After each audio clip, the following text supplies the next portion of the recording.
Bless all the paths our feet walk to be free. Bless all the paths our feet walk to be free. Yeah. So long ago, a king in India, everywhere he went, he took his advisor. I've got one. Thanks. He took his advisor with him everywhere he went because his advisor was known for his incredible wisdom. But he also did something that the king really didn't like, and that was that no matter what happened, he would say, "This is good. This is good." And one day while they were out hunting, a snake scared the king's horse, and the king fell off his horse, and he got dragged, and he cut his foot really bad, and he lost his toe. And as his advisor came over and assessed the situation, he said to the king, "This is good." And the king said, "How can you say this is good? I want you to go back immediately to the palace and take your things, and I don't want to really have anything to do with you anymore."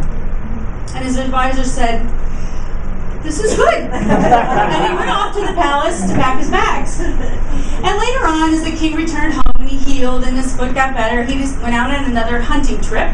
And when he was out on this hunting trip, actually he got separated from all of the other people he was hunting with. And a tribe grabbed him. And whenever they found someone that was outside of their community they could get their hands on, they sacrificed them to their god. And so they took him in and they decorated his body and they painted him and they got him all ready for this celebration, and they were taking him down, just like an animal, to the slaughter place. And here came the medicine man, and he had his knife, and the king was just so incredibly frightened because he was about to lose his life. And the medicine man starts all this dancing and chanting and dancing around him and looking at him, and all of a sudden he says, "Stop! Stop all the drumming and singing. We can't sacrifice this man. He doesn't have a toe. He's not perfect. He's not acceptable to God." And they cut him loose. And he limped home. And when he got back, he remembered his advisor. And he called him to the palace and he said, "You were so right. When I lost my toe, this was good. Because had I had my toe, I would have been sacrificed." And he said, "But I still don't understand why you said when I dismissed you and told you I didn't want you around anymore, you said, 'This is good.'" And the advisor said, "Well, good things come out of everything. And had I still been your advisor and I was with you today, I have all my toes." The sacrifice. And the king smiled in agreement and he said, "Yes, this is good." Anyone lose a toe lately? Or a job, or a home, or a way of life, or a relationship, or a loved one, or a pet. Because when things happen that we don't want to happen, things that are painful, things that we don't understand, things that don't feel good, we tend to say, "This is not good." I can hear myself. I say it all the time. And ask Mel, I'm always going, "No, that's not good." And when it's really bad, I say, "This can't be happening." And so I just want you to think about how often we don't say to welcome in every event in our life with "this is good." And the reason we don't is because we have learned to associate with good something that feels a certain way, and with bad something that feels a certain way. When it's scary, when it's heartbreaking, when it's depressing, when it's uncertain, we are not likely to say, "This is good." And it might even seem silly.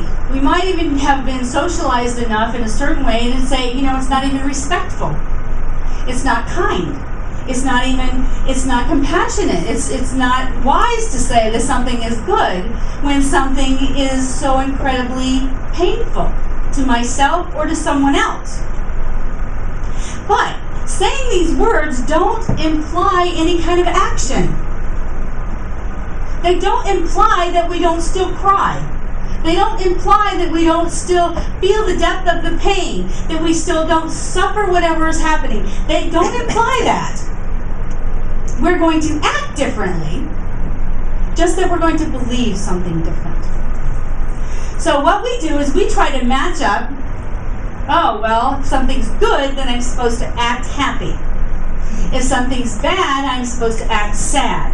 So when something painful's happening and I'm supposed to act happy, that doesn't make sense to me. But it doesn't say that. It doesn't say act happy. It just says this is good. And the truth is, we have a whole list of things that are painful that we've already deemed good. Shots. If you go to the doctor and get a shot, how many people are like, I love it. I can't wait to go. Oh, give me them here. No, they're going to be painful. They're going to help us. They're going to be good for us. Doing homework for 4 years in college. Oh, this is good. No, sometimes it's really hard and it's difficult, but what we know is it's good in the end. Having children. Anybody who has ever had a child going through childbirth, it's just not good. It's painful. And yet, most people say it was the best thing that ever happened to them. So we have this whole group of things that we already know are really painful, but we put them in a category of good. Those aren't the things we're going to talk about today. We're going to talk about all the things that happen that are painful that we have not yet put in the category of good, even though they are. So the cane, the missing toe, the kinds of things that come that are unexpected, the kinds of things that hurt suddenly, the kinds of things that don't make sense to us, that feel unfair to us. These are the kind of events that I want us to move over into that category and be able to say, this is good. Not that saying this is good will erase the pain, or erase the suffering, or erase the fact that there is inner and outer work to be done. But it does do something for us. It puts us in this place of invitation and unconditional love. Because when we resist anything, what we really do is just cause more pain. We cause more poison, more pain. And I started thinking about how we run away from things that are painful, and how really we're just running in a circle. Because when you run for something painful, you're going to come right back around to it again. You're going to revisit it again. As long as you're running from it, I can promise that you're running to it. One more time. One more time, one more time, until we get to the place where we embrace it. Oh, okay, I can stop running. I have to live through this. So I want you to imagine, because what we like to do is we like to pretend that things are not happening in the event that we think that can get rid of them. So I want you to imagine falling off a ladder and breaking your arm, and bruising yourself all up. Cuts, scrapes, bruises. Well, the cuts and scrapes and bruises, there's blood on your clothes and stuff, and so you go in and you clean them all up. And your arm is starting to swell up and it's starting to hurt, but you've decided that you really don't have time for a broken arm. You don't really have the energy to deal with it. It's really going to get in your way in your life right now. So you're just going to, even though the pain is becoming increasingly unbearable, just going to wear a long sleeve shirt. You're going to pretend it's not happening. Now, what you do know is about a broken arm, if it's not tended to, it's probably going to really hurt eventually. And it's probably going to cause you pain or a problem for the rest of your life. If you didn't get it set properly, if you didn't take care of it then. Our heart aches, our fears, they're not so easy to see. They're not easy to see. They're not like a broken arm. And we can, guess what? Just wear long sleeves over them and go on. And just like a broken arm, if they're not taken care of, They're going to cause us a hell of a lot of pain and impact us in some way negatively for the rest of our life if we don't take care of them when they happen. And like I said, don't forget, you're really just running in a circle. You're going to run right back around to them anyway.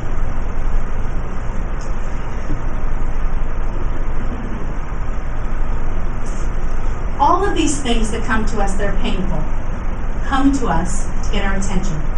That's it. Our attention. That's it. They come for our attention. You know, we pray all the time for something to change in our lives. We pray all the time for something to be different. And then some painful event comes, and we take the very tool that got sent as an answer to our prayer, and we try to pray it away. You take what you like because it feels good, because we've decided that means it is good, and the things that can change us at the very depth of our being, struggling with how we're out of alignment with this life we're in, and out of alignment with this soul and consciousness that we have, and we actually try to use those same tools to get rid of them, to pray that event away, pray this pain away, pray this heartache away, pray this suffering away. Oh my God, you had to pray to get it to come. Now I don't want to deal with it because I figured out what it is. It hurts, and I'm not dealing with things that hurt.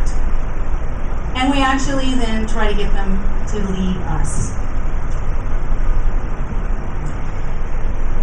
Nothing gets our attention like pain. And it is because nothing gets our attention like pain that it is such an amazing thing. That it is such an incredible tool. Because, you know, if you, not that I would do this, I don't recommend this, but if the place was burning down and Becky was just la la la la, laughing and smiling, and I was going, Becky, it's on fire, Becky, it's on fire, la la la la la, and I walk over and I slap Becky, she's going to go, what? Oh, the place is on fire. I should pay attention.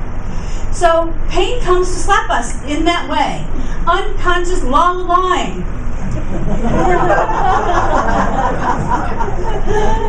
and pain goes, okay, I waited for you to pay attention and you're not. So let's just do what we gotta do to make this happen. You know, when Jesus was approached by people who needed healing, what he said to many of them after he healed them was, go away and sin no more. Sin is about making a mistake. So he's saying to those people, oh, that mistake you made that caused all this pain, don't do it again. Did you get the message? Did you learn the lesson? Don't do this again. That's really exactly what he's saying. Oh, this pain came to teach you something. Hopefully you've learned it. Don't do it again. Don't make that same mistake again. So if pain and suffering have come to bless us, then why do we have so much difficulty saying, this is good? We have a lot of resistance, don't we, to pain and suffering. And unfortunately, our resistance to pain and suffering causes us a lot of detours, a lot of setbacks, a lot of what I thought of last night was when we're on our journey and it's going along really good, and then we start going like this. And then we go, I'm sitting this one out. I'm just going to have a few cosmic beers and sit this one out. You know what? You don't get to sit there eternally. And so the wind blows all that stuff away, you get back on the path, and you're cruising along, and some pain comes, and then I'm just going to sit this one out. We got to get that. This is really our soul. Our consciousness has invited in for reasons that our conscious mind can't explain to us often. This experience that's painful for some reason that we want, for some outcome that we want. And see, we're so used to having those outcomes say, well, you know, if I wreck my car, I get a new one. It's not that kind of outcome.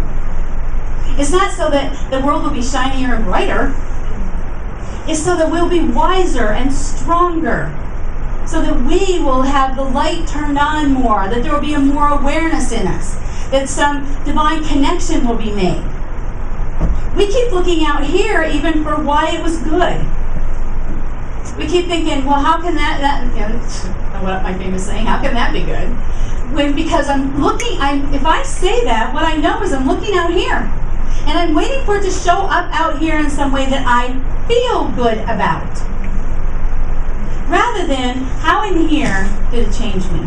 How in here have I gathered some wiser information than I had before? And as long as I'm looking out there, which is what we normally do when we deem something good or we deem it bad, then we really lost oftentimes what the gift can be. Because what happens out here may not ever look that good. We could be, all of us, because of our age, we could be right now in a world shift that when we leave this planet, it may not look too good. Who knows how fast this shift is going to happen? And we may be in the midst of leaving this planet when it looks pretty crappy. I bet none of us will lay on our deathbed thinking that. Because, when you get really close to death, all that conscious mind shit just goes away, and you kind of get back into the groove of what's really happening, and we get back into that groove of understanding something greater. So we've decided, and we talked about this for the past few weeks. Some of us haven't decided. Some of us won't decide in this lifetime. But we're talking about this mystical path, and so we've looked at discipline and humility and being willing to unclaim the self you've created for some greater self to appear. Now, if you don't think all of that's going to be painful, then obviously you won't be on the mystical path. You've decided, I'm not going there, not even going to think about it. All of that in itself, and that's why this is the last important piece. This place of being willing to accept that it's going to be painful. Because if we think shutting up our ego is not painful, then we've never tried to shut it up. We all know that it is painful. If we think giving up in some way our importance, the thing we deem important about us to the world, might not be painful, we're wrong. It'll be painful. And we already know discipline is painful. We don't have to talk about that because I don't go to the gym every day because it's painful. So we already know discipline is painful. So this last piece of this mystical journey, the part we must be willing to accept, is to look at life and say, this is good. To be able to look at what comes and say, this is good. So one of the things that happens when we do that is the light side of what happens when we do this, is, remember we talked about the wave theory? And how once we make up our mind, all the other possibilities collapse. So once we deem something not good, once we deem it too painful to live through, once we deem it too much suffering to want to have in our life, all the possibilities of what it could be other than that fall down. And there it is, your painful suffering. Not anymore your gift.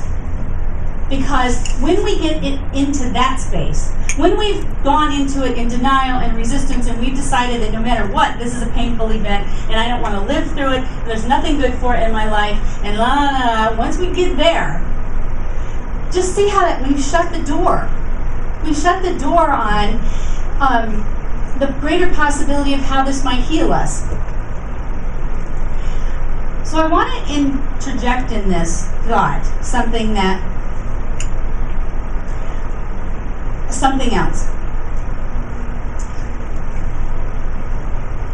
And that is, this is another quantum theory idea, and I just want to interject this because I know some of you in the room are thinking this. And not because I'm psychic, but because I know you. The idea, so if you know of any mystical person or any great spiritual person who ever got there without pain and suffering, I suggest you tell all of us and we're going to go chase him down. because that's who we want to follow. But it didn't happen. There's nobody you can tell me. It's never happened. So that's the other piece we have to look at. So with as brilliant as all of these new ideas are that come to us, often what we do is we just use them wrong. We just haven't reached a spiritually mature enough place to really take them for their greatest value and use them in the right way, so instead we just use them in the easy way. So this idea about being happy. And you're thinking to yourself, I don't have to suffer through stuff. I don't have to suffer through stuff because I can just be happy. I can just choose to be happy. And I listen to great spiritual teachers out there that just tell me that. I can just be happy, raise my vibration, and just stay in a happy space.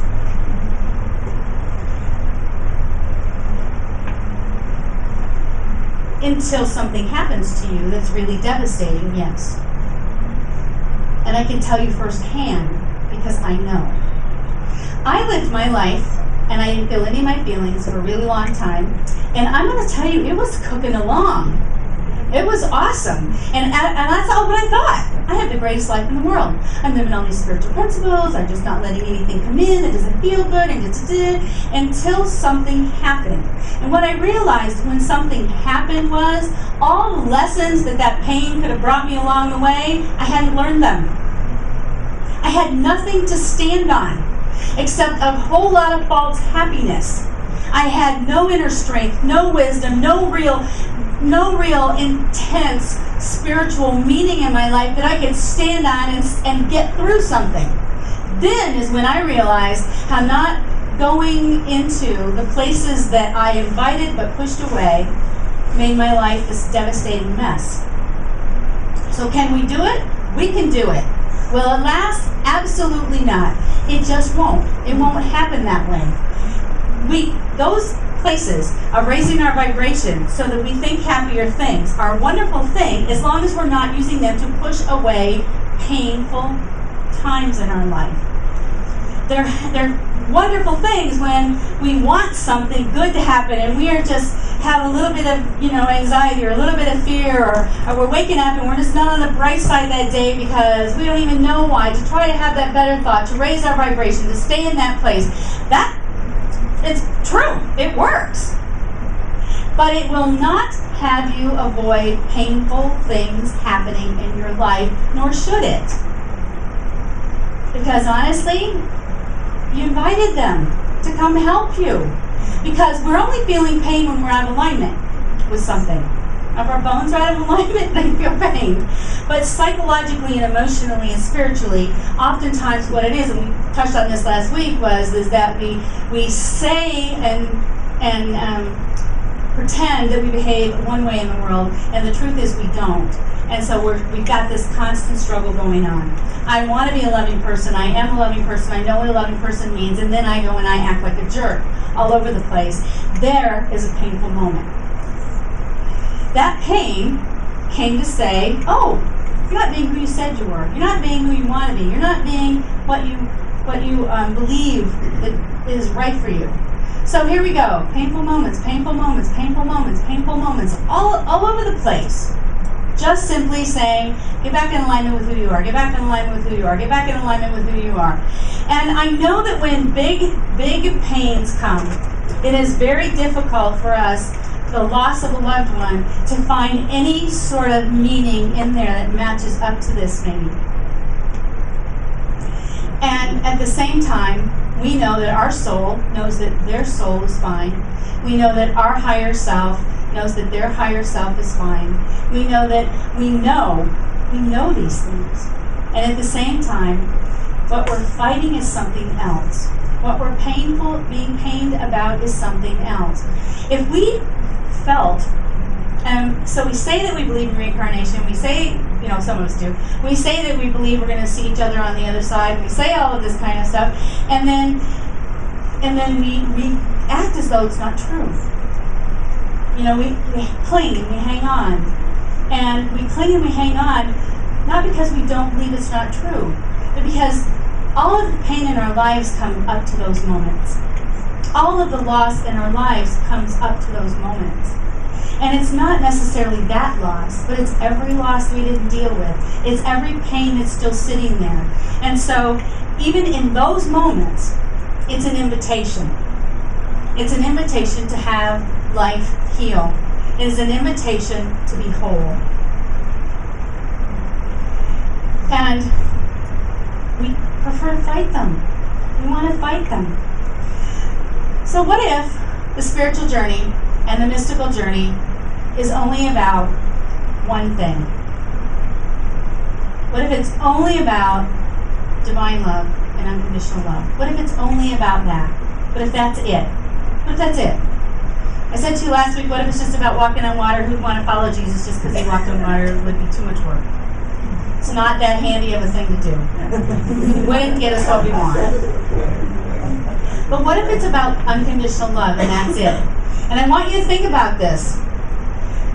I want you to think, if you knew from day one that that was it, that no matter what spiritual practice you took on, no matter what you read, no matter how you behaved in the world, no matter what you did, no matter what you prayed for, no matter what kind of affirmation you said, that the only result you were ever going to get was unconditional love, would you still be doing it?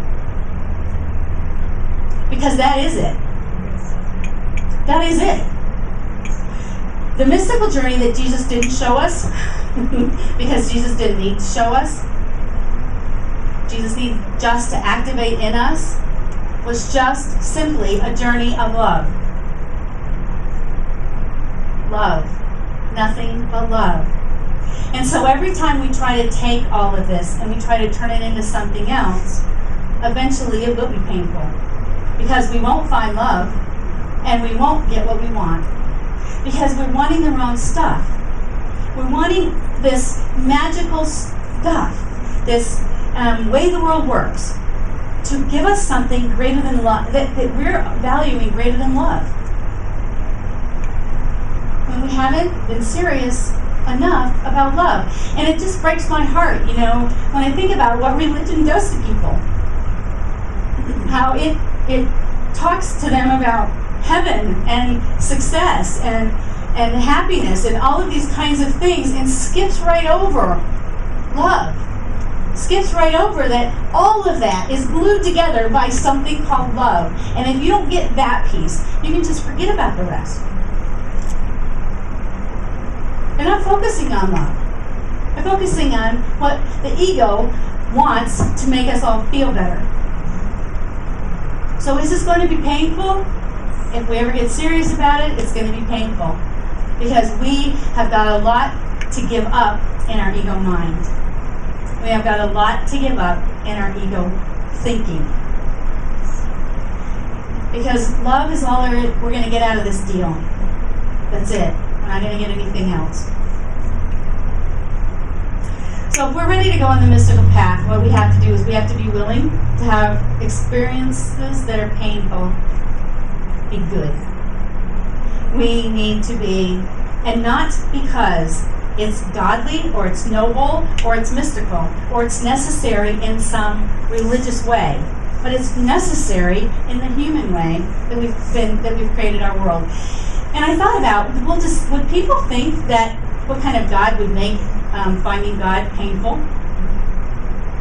God didn't do this, or whatever that creative energy of love is. It didn't do this. It didn't say you have to let your ego get so out of control that it's painful to give it up. It didn't say that you have to fight your divine self until you're, bloody. It didn't say that. We took that on that way, but we've got to get out of it that way. We just have to go through this in order to get to the other side of it. So, the mystical journey, the journey to oneness, requires discipline, humility, giving up who we think we are, and surrendering to the pain of that. The pain of that. The pain of those things.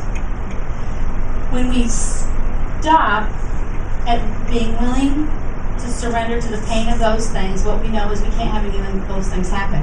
They won't happen because they're painful.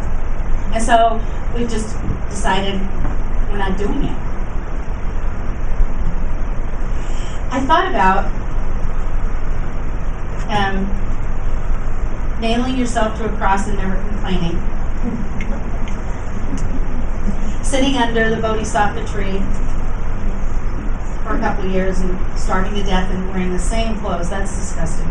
And never complaining. And I thought about some of the things that these great spiritual people have done and never complained about them, but wouldn't let go of those experiences till they got the gift and knew every moment of those experiences that this is good. So imagine that our pain is universal because we all have to get rid of it. We all have to go through it.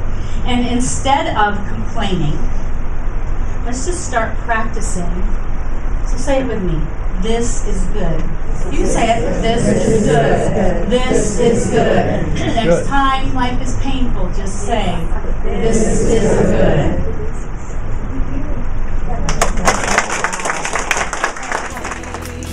Bless all the